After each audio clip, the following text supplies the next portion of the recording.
Okay, so have you ever been, like, down a total internet rabbit hole at 2:00 a.m. Oh, yeah. and you find something, Definitely. like, truly bizarre? Mm-hmm. That's kind of how we felt diving into this Parasite in Humans .pdf you sent over. Yeah, this one, let's just say, not typical light reading. No, not at all. I mean, even just the title sounds like a bad Sci-Fi Channel movie, Yeah. you know? Right. But but here's the thing. Yeah. Even though it's full of these wild claims, Yeah. there's this weird internal logic to it Mm-hmm. that makes you wonder, like, what if? That's the hook, right? And Yeah. that's what we're going to kind of unpack today, I think. It's crucial, I think, to approach this with a healthy dose of skepticism. Sure. But even the most outlandish ideas can reveal something kind of fascinating about, how we perceive threats. Right, What? how we try to make sense of the world. Yeah. And maybe even confront our deepest fears. It's like watching a scary movie. Exactly. You know, it's not real, but you still jump at a creaky door later that night. Totally. So why don't we put on our critical thinking caps, I guess, and dive into the first section of this document. It's called The Immune System, Our Achilles Heel. And it starts with something I think we can all relate to, which is getting sick, right? Oh, yeah. I mean, we've all been there, right? You feel that cold coming on. You start loading up on the vitamin C, hoping for the best. Oh, absolutely. I practically inhale emergency this time of year. Right. But this document takes that, like, relatable experience of getting sick and kind of twists it into this whole conspiracy theory, right? Something about humans being uniquely vulnerable to parasites because we don't make our own vitamin C. Yeah, so here's where it gets interesting. Okay. They're actually right about the vitamin C part. Oh, really? Humans, unlike most mammals, we can't synthesize our own vitamin C. Huh. So we have to get it from our diet. And yes, a weakened immune system can make you more susceptible to infections, including those caused by parasites. So, there is some truth there. So far, so good. Right. But I'm guessing that's where they take that kernel of truth and run wild with it. Suddenly, it's not just about needing your daily dose of oranges. Right. They start listing all these things that supposedly weaken our immune system, making us like sitting ducks for parasitic manipulation. Things like fluoride in the water, glyphosate in our food, even vaccines get thrown in there. Ah, yes. Yeah. The classic conspiracy theory cocktail. Right. 1 part legitimate science, 2 parts fear-mongering, Yep. and bam, instant paranoia. Yeah, and it's kind of brilliant when you think about it because it's playing on this very primal fear Yeah. of things that we can't see or Right. control. Like a modern-day miasma theory. Totally. But instead of bad air, it's fluoride or vaccines or whatever. Exactly. And that's why it's so important to actually unpack these claims Right. carefully. So take fluoride, for example. Okay. Yes, excessive amounts of fluoride can be harmful, but the tiny, tiny amounts that are added to our drinking water to prevent tooth decay, those have been rigorously studied. They're perfectly safe. It's about dosage and context, Exactly. which this document seems to conveniently ignore. Exactly. It's like saying, well, drinking too much water can kill you, so all water must be bad. Right.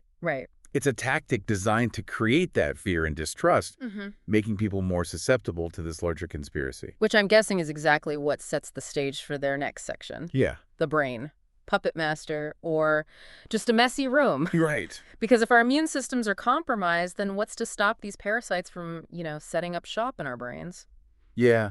Which is, let's be honest, a pretty unsettling thought. I mean, Oh, yeah. haven't we all felt like our brains were working against us at some That'd be point? for sure. That mid-afternoon craving for a donut? Yeah. That's my brain, not me. Ah. Exactly. Yeah. But this document, they take it to a whole other level, suggesting it's not our own, questionable decision-making, but it's actual parasites pulling the strings. Mm. And they use this term that's become really popular in these conspiracy circles, NPCs, Yeah. like in video games. Right. Those Yeah. characters that are just programmed to follow a script. Exactly, yeah. Implying that these parasites are somehow robbing us of our free will, Right. turning us into mindless drones, essentially. Yeah. And while it sounds completely bonkers, there is some scientific basis for this idea of parasites that can influence behavior. Really? Yeah. Okay, this isn't some zombie apocalypse stuff, is it? Not quite zombies, but there's this parasite called Toxoplasma gondii Toxoplasma gondii. that infects rats. Okay. And get this, actually makes them less afraid of cats. What? In fact, it seems that they become attracted to the smell of their feline predators. Really? Yeah, which Makes it a lot easier for the parasite to spread. makes it a lot easier, yeah. Oh. For the parasite to spread, wouldn't you say? Yeah. Yeah. Okay, that's both fascinating and incredibly creepy. Yeah. How does a tiny parasite convince a rat to basically commit suicide? Yeah, that's the million-dollar question. Right. And scientists are still working out the specifics. Okay. But it seems that toxoplasma releases these chemicals that mess with the rat's brain chemistry, particularly the areas that control fear and attraction. Wow. So does that mean like I need to be worried about my cat secretly controlling my mind? Because I've been known to buy an unreasonable amount of catnip. I mean, you're probably safe. While toxoplasma can infect humans, our brains are far more complex. Okay. It's not as simple as, a parasite flipping a switch and suddenly we're craving catnip or voting for a particular candidate, Right. at least not that we know of. Okay, that's slightly reassuring. Yeah. But still, the fact that a parasite can manipulate the behavior of a mammal, even a tiny one, that's kind of freaky. Oh, it is. Yeah. It is. And I'm guessing our document friends here use this to support their whole, we're all puppets narrative. Right. So they take this sliver of truth and they stretch it Yeah. to fit their agenda. But this is where it gets really interesting, I think, because we're moving beyond just the biological, and now we're stepping into the realm of psychology Okay. and sociology. Yeah. Why are we so drawn to these ideas of control Right. Yeah. and manipulation? What is it about the puppet master narrative that resonates so deeply with us? And perhaps more importantly, if our brains are supposedly so vulnerable, Yeah, does that mean that we're all just pawns in some grander scheme? right. Which is exactly what this next section tries to argue. Okay. Let me tell you, this is where Parasite in humans.pdf takes a sharp turn from unsettling Yeah. to downright outlandish. Okay. Okay, I'm strapping in because I have a feeling we're about to enter like the Twilight Zone with this next part. Oh, yeah. Section 3. Politics, are they really in control? Yeah. And, Yeah. part of me hates to admit it, but haven't we all had that thought at some point? Oh, absolutely. Like, no way. Yeah. No way those people got elected based purely on merit. And it's a tale as old as time itself, isn't it? It's Right. that, like, searching for an explanation, especially when things feel chaotic or they don't make sense, Right. and, blaming it on unseen forces, puppet masters. Yeah. It's a comforting thought for a lot of people. Mm-hmm. This document just puts a parasitic spin on it. Okay, so instead of shadowy cabals Right. or lizard people, we have microscopic puppet masters Yeah. controlling our elected officials. I'm almost afraid to ask, but what's the theory here? Oh, it's a doozy.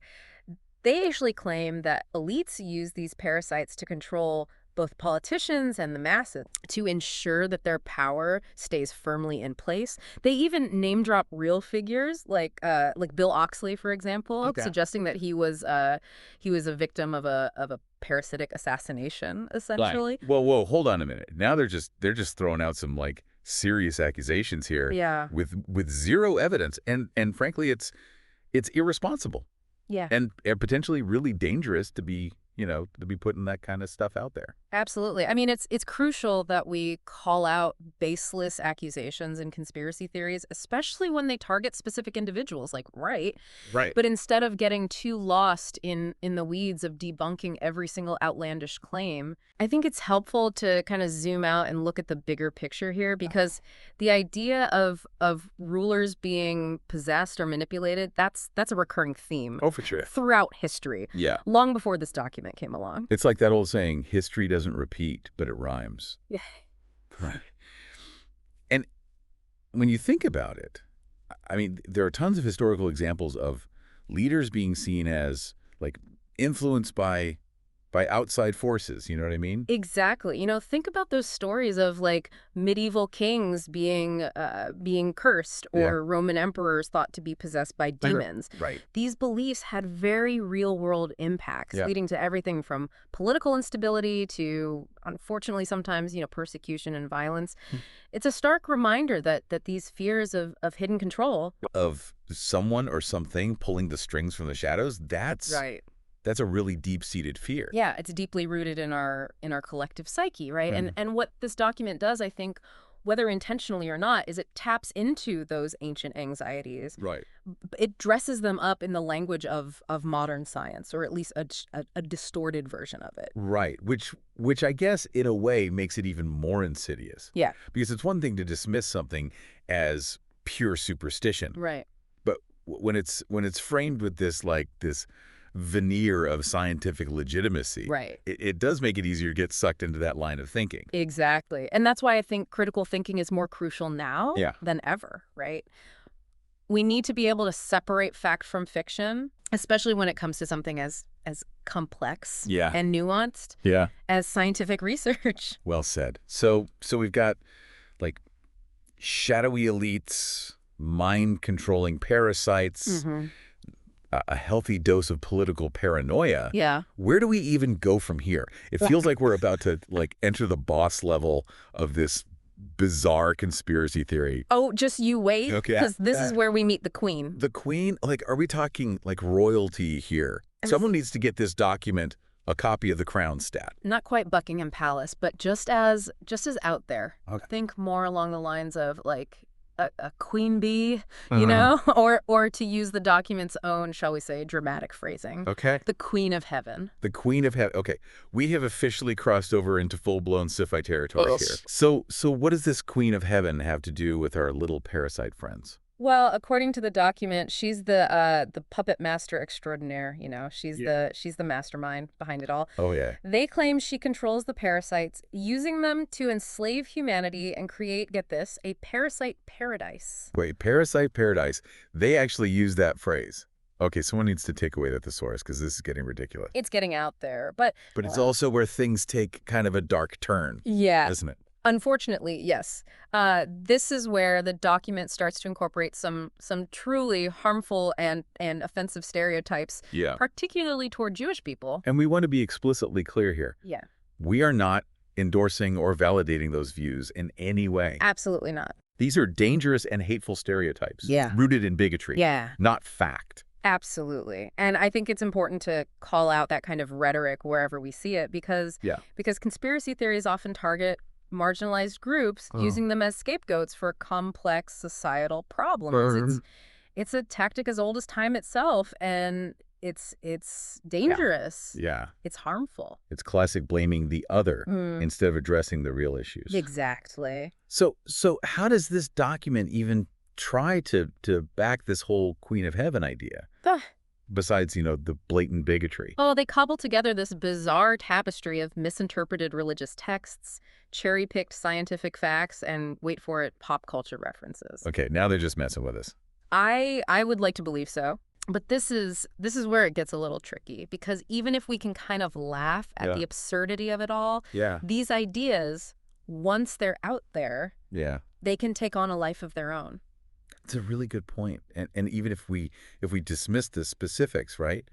That underlying theme, the idea that we're not in control, that someone or something is manipulating us. I mean, it's a powerful thought. It's a powerful and unsettling thought. Exactly. It plays into our deepest fears and anxieties. For sure.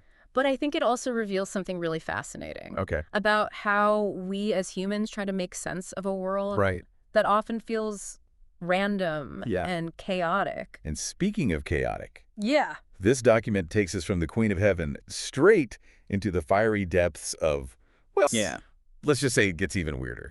Okay, so I thought we'd seen it all with like parasitic puppet masters and a Queen of Heaven ruling everything from the shadows. But, oh no. But no. This document is not done with us yet. Not even close. Because they take a hard left turn straight into, like the Book of Revelations with sections 5 and 6, demons and snakes. Yeah, this is where our document authors really ditch even the pretense of trying to cling to any kind of scientific basis and just dive headfirst into the realm of, shall we say, creative mythology. Okay, so what's the gist here? Are they saying parasites are actually like demons in disguise? Sent here to feast on our terror? Because honestly, that kind of tracks with the overall vibe. Surprisingly, you're not that far off. They draw all these parallels between parasites, demons, even biblical figures like Lucifer, suggesting they're all part of this interconnected, like, evil force, Right. bent on enslaving humanity. They even bring in, like, the Ouroboros, Yeah. that image of the snake eating its tail Right. as quote-unquote proof Yeah. of this never-ending cycle Yeah. of parasitic control. Okay, so at this point, it's like they're playing like conspiracy theory Mad Libs or something. Right. But even though we're way past the point of taking any of this literally, Yeah. there's still a part of me that's weirdly captivated by this whole like this merging of like bad science fiction with like ancient fears and mythologies, like it really does tap into something primal, doesn't it? Oh, absolutely. I mean, we're hardwired for those kinds of narratives, right? Think about it. Stories about like possession, hidden knowledge, Right. this battle between good and evil, those themes have been around for centuries across cultures. Totally. This is just this document is just a modern day parasite infused remix, essentially. And you got to give it to them. They're drawing on some pretty potent imagery here. Yeah. Demons, snakes, ancient curses. It's like a horror movie screenwriter got a hold of a biology textbook or something. Totally. And let's not forget their penchant for these pop culture references. Oh, right. Remember that Stranger Things comparison from earlier? Yeah, They actually bring it back in this section, claiming the show is evidence of this parallel dimension ruled by the queen and her parasitic minions. Okay, now I'm just picturing 11 facing off against like a giant mind-controlling tapeworm. I got to get that image out of my head. Yeah. But it's kind of brilliant when you think about it. Yeah. They're tapping into this shared cultural language. Totally. This pool of images and anxieties that I think we've all kind of absorbed, whether we realize it or not. Exactly. It's like they're playing on our collective subconscious, right? Right. Using these familiar tropes Yeah. to make their claims feel more believable, Right. more resonant. It's a good reminder that critical thinking isn't just about like fact-checking, right? Yeah. It's also about being aware of the narratives that we're Right. consuming and how they might be shaping our perception of the world. Right. Which I guess brings us to the million-dollar question. Yeah. What is the takeaway from this wild, this bizarre, often incredibly offensive deep dive into Parasite in humans.pdf? Well, I think beyond just the obvious need to approach, I think, all information with a healthy dose of skepticism, right? So it highlights something I think really crucial Right. about the human experience. We crave certainty. We seek explanations, even or perhaps especially when we're faced with the unknown. Right. And sometimes those explanations, even if they're rooted in, fear, Yeah. misinformation, Yeah. outright bigotry, Right. can feel oddly comforting. It's like they say, Right. right. Better the devil you know than the devil you don't. Right. Exactly. But in this case, maybe it's better to just stick with good old-fashioned critical thinking. I think that's a good policy in general, honestly. Because, when we start accepting outlandish claims without question, Right. when we let fear Yeah. and prejudice dictate how we see the world, that's when things get really dangerous. Well said. Well said. So as we emerge from this rabbit hole of parasitic conspiracies, ancient evils, and questionable pop culture references, what's the antidote to all this madness? I think it's simple. Stay curious. Okay. Ask questions. Yeah. And never underestimate the power of a good bullshit detector. Words to live by, truly. And on that note, I think I need like a mental palate cleanser after all of this. Maybe something like light and breezy, like, I don't know, the history of rubber ducks or something like that. Don't tempt me. There's some wild conspiracy theories about rubber ducks out there, right? Oh, no, here we go again. All right, until next time, folks, stay curious. Stay safe out there. Stay critical. And whatever you do, don't let the parasites win.